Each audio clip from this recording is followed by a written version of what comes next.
Hello అందరికీ, welcome back to our channel. ఈరోజు video వచ్చేసి తోటకూర హార్వెస్ట్. చూస్తున్నారా ఎంత బాగా గ్రో అయిందో. ఇది థర్డ్ టైం హార్వెస్ట్ అండి. 3 వీక్స్ నుండి వీక్కి ఒకసారి హార్వెస్ట్ చేస్తూనే ఉన్నా. ఎవ్రీ టైం హార్వెస్ట్ షాకింగ్గానే ఉంటుంది. ఈరోజు ఇంకా ఎక్కువగా వచ్చేలా ఉంది.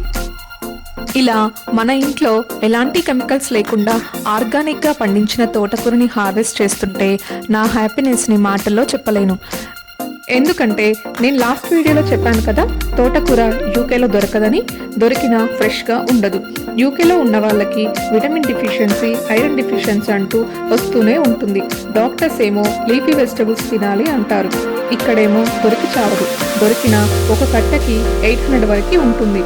అంతా మనం పెట్టలేం. పోనీ ఇంట్లో గ్రో చేసుకుందామా అంటే సమ్మర్ వచ్చే వరకు ఏ ప్లాంట్స్ బతకవు. ఇది ఇక్కడ పరిస్థితి.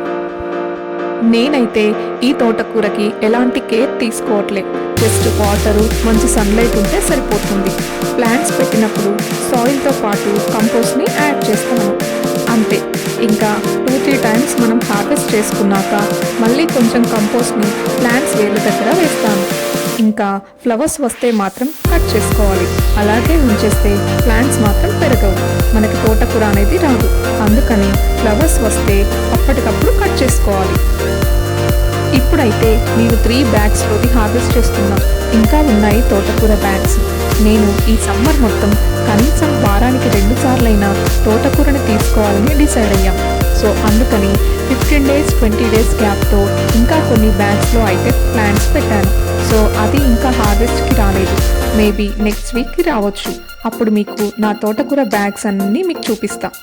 ఇప్పుడైతే నాకు తోటకూర బాగానే వచ్చింది.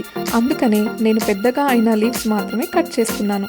చూస్తున్నారు కదా, ఇది ఈరోజు నా తోటకూర హార్వెస్ట్. వీడియో నచ్చితే లైక్ చేయండి. అలాగే ప్లీజ్ నన్ను సపోర్ట్ చేయండి. Thank you. బాయ్.